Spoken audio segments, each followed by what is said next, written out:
বন্ধুরা, অনেক আনন্দিত আছি। কলকাতা থেকে চলে এসেছে কানাডার সাহিত্য নিয়ে আমার বইটি। যে বন্ধুরা আমাকে ভালোবাসেন, যে বন্ধুরা কানাডার সাহিত্য নিয়ে বাংলা ভাষায় লেখালেখির খোঁজ খবর রাখেন, তারা অনেকেই জানেন গত জানুয়ারি এবং ফেব্রুয়ারির কলকাতার যে বই মেলা হয়েছে, আন্তর্জাতিক পুস্তক মেলা, সেই মেলায় এই বই প্রকাশিত হয়েছে। এই বইয়ের প্রকাশক বিরাসত আর্ট পাবলিকেশনস, এবং কলকাতা থেকে আমার অচেনা সেই শহর, সেখানকার প্রকাশনা জগৎ আমার কাছে অচেনা। সেই সকল অচেনার মধ্য দিয়ে যে আমার বই প্রকাশিত হতে পেরেছে, সেটা আমার জন্য অত্যন্ত আনন্দের এবং গর্বের একটি বিষয়। সে কারণে বিরাসতের প্রকাশনা বিভাগের গুরুত্বপূর্ণ ব্যক্তি শিল্পী পার্থ রায়, তাকে বিশেষ কৃতজ্ঞতা জানাই। একই সাথে কৃতজ্ঞতা জানিয়ে রাখতে চাই পণ্ডিতজন, বিশিষ্ট লেখক, গবেষক শক্তি সাধন মুখোপাধ্যায়কে, কারণ তার উদ্যোগেই এই পাণ্ডুলিপি বিরাসতের কাছে পৌঁছেছিল। এই যে অচেনা একটি শহরের প্রকাশনা সংস্থা, তারা যে উদ্যোগ নিয়েছেন, তা দিয়ে বোঝা যায় যে কানাডার সাহিত্য নিয়ে তারা আগ্রহী। তারা কলকাতার বাঙালি সমাজকে, বাঙালি পাঠককে এই বই নিয়ে, আমাদের নতুন এই দেশের সাহিত্য নিয়ে পরিচিত করাতে চান, এবং সেটি আমাদের জন্য অনেক গর্বের একটি বিষয়।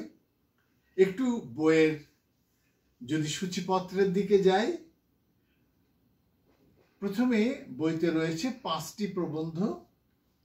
প্রথমটি হচ্ছে প্রাক-কথন, সেটি তো থাকবেই, যদিও তারও আগে ছোট্ট করে একটু ভূমিকা লিখেছি। প্রাক-কথনের পরে কেনেডীয় সাহিত্য একটি ভূমিকা, এটি লিখেছি।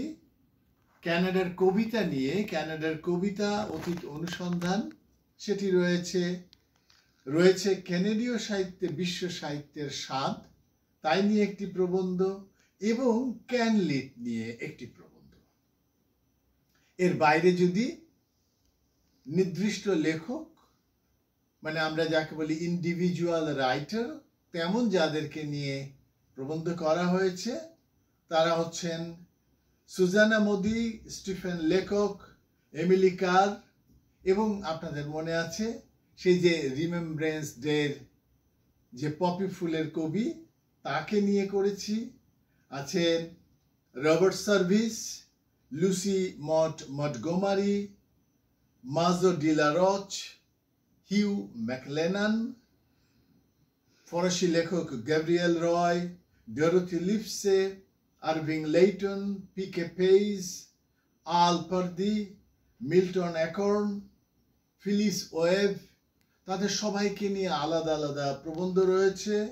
আরও রয়েছে Leonard Cohen, Carol Shields, Pat Lowther, George Bowering, Sheila Fischman, Margaret Atwood, Bill Bissett, David Johnston, মানে যাদেরকে নিয়ে, যে লেখকদেরকে নিয়ে আমার সম্ভব হয়েছে, সুযোগ হয়েছে প্রবন্ধ লেখার, তাদেরকে আমি এই গ্রন্থের ভেতরে নিয়ে এসেছি।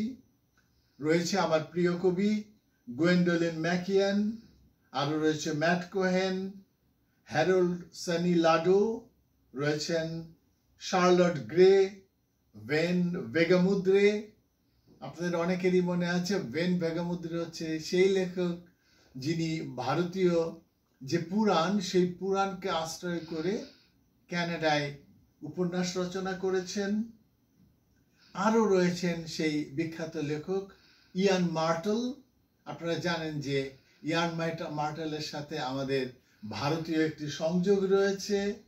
আরও লিখেছেন, আরও যাদেরকে নিয়ে লিখেছি তাদের মধ্যে রয়েছে ক্যাথি অসলার, মানে হিন্দুদের সাথে শিখদের যে দ্বন্দ্ব তৈরি হয়েছিল এক সময়, বিশেষ করে যার কারণে আমাদের ভারতের প্রধানমন্ত্রী ইন্দিরা গান্ধী নিহত হন, সেই ক্যাথি অসলার তিনি সেই সময়কার পরিপ্রেক্ষিত নিয়ে একটি কাব্য উপন্যাস লিখেছেন তাই নিয়ে। এছাড়া রয়েছে অ্যালান কুর্দি ও সিরীয় শরণার্থীদের জীবন কথা, এরকম একটি প্রবন্ধ। এবং এর বাইরে সবশেষে একটি দীর্ঘ সাক্ষাৎকার আমি দিয়েছি। আমার আনন্দের এবং সৌভাগ্যের বিষয় যে সাক্ষাৎকার নিয়েছেন অতনু দাশগুপ্ত।